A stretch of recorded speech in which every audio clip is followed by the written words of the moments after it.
అందరికీ నమస్కారం. ఇవాళ మనము రథసప్తమి ఆదివారం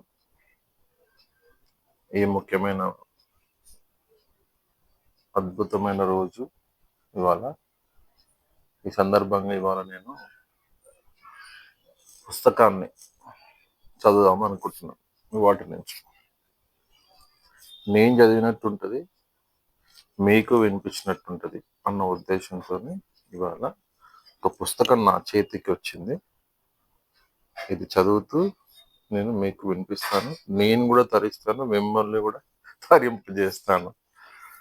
సో అది విషయం. పుస్తకాలు చదవడంలో నేను చాలా లేజీ. వినడం అంటే నాకు వింటాను, బట్ పుస్తకం చదవడం అంటే నాకు కొంచెం ఫస్ట్ నుంచి అలవాట్లేదు. ఏదో కొంచెం చదవగానే మట్టి నిద్ర వచ్చినట్టు అవుతుంది, ఆపేస్తాను, పక్కన పెడతాను. అందుకనే ఈ వీడియో చేస్తుంది కాబట్టి, అంటే రన్నింగ్ అవుతుంది కాబట్టి ఈ వంక చెప్పైనా దీని ద్వారా అయినా నేను చదువుతాను. కాబట్టి ఇది నేను అలవాటు చేసుకోవడానికి నా కొరకు నేను చదువుతున్నాను. ఎవరికైనా ఒక్కరికైనా ఇలాంటిది ఏమైనా యూజ్ అవుతే చాలా సంతోషం. ఈ వీడియో చూసి వాళ్ళు కూడా నాలాగా ఆడియో లిజనర్, అంటే వినడం అలవాటు ఉన్న వాళ్ళు వినొచ్చు హాయిగా. సో ఇవాళ నా చేతికి వచ్చిన పుస్తకం వచ్చేసి ధ్యాన శాస్త్రం. ఇది డాక్టర్ న్యూటన్ కొండవీటి గారు, ఎండి రాశారు. అనువాదం హిరణ్మయి గారు. సో ఇక్కడ మనకి ఫస్ట్ పేజీలోనే ఈ బ్యాక్ సైడ్ లో ఉంది. ఇదేంటంటే పత్రి సార్ ఇమేజ్ తో ఉంది. ఇక్కడ మానవుడు ఈక్వల్స్ టు శరీరం ప్లస్ మనసు / ఆత్మ. దీని యొక్క సారాంశము: ఏ ఆత్మ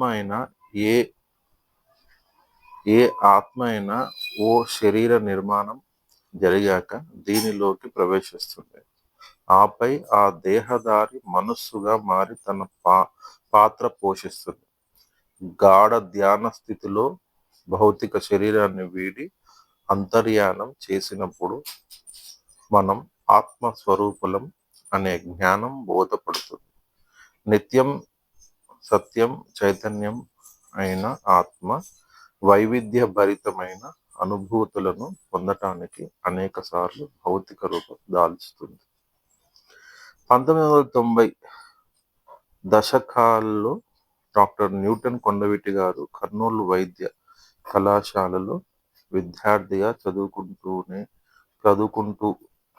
ఆధ్యాత్మిక శాస్త్రాన్ని ఔపోసన పట్టారు. నేడు ఆయన అంతర్జాతీయ స్థాయిలో లక్షలాది మందికి స్ఫూర్తిని, సహకారాన్ని అందిస్తూ తనంతటి వారిని చేస్తున్నారు. ధ్యాన మైత్రేయ బ్రహ్మర్షి చక్రవర్తి డాక్టర్ న్యూటన్ కొండవీటి గారికి, ఆయన వద్ద సుశిక్షితులైన ధ్యాన మిత్రులందరికీ నా హృదయపూర్వక అభినందనలు. ధ్యాన శాస్త్ర కళలోని సంపూర్ణ సారాన్ని సమగ్రంగా గ్రంథస్థం చేసిన డాక్టర్ న్యూటన్ కొండవీటి చిత్రలకు కృషి అమూల్యమైనది. ధ్యాన సాధన చేయాలని భావించే ప్రతి ఒక్కరూ ఈ అద్భుత గ్రంథ రాజ్యాన్ని తప్పక చదివి తీరాలి. బ్రహ్మర్షి పితామహ Patriji, pyramid spiritual societies movement వ్యవస్థాపకులు మరియు బిఏ మాస్టర్ తులసిదళం మొదలైన 60కి పైగా ఆధ్యాత్మిక గ్రంథాల రచయిత. సో ఇవాళకి ఇది చాలండి. ఆల్రెడీ చెప్పాను కదా, పుస్తకం కొంచెం నాకు చదవడం ఇప్పుడే అలవాటు చేసుకుంటున్నాను కాబట్టి. సో ఇవాళకి ఇంతవరకు మనం చాలు. నెక్స్ట్ మళ్ళీ మనము ఇదే పుస్తకాన్ని ఇవాళ ఇంట్రడక్షన్ లాగా చేసాము. తర్వాత రేపటి నుంచి మనము పార్ట్స్ వైజ్గా ఈ పుస్తకాన్ని కంప్లీట్గా నేను నా కొరకు చదువుతాను. తర్వాత మీ అందరికి కూడా అది ఎంతో కొంత యూజ్ అవుతే చాలా సంతోషం. Thank you so much.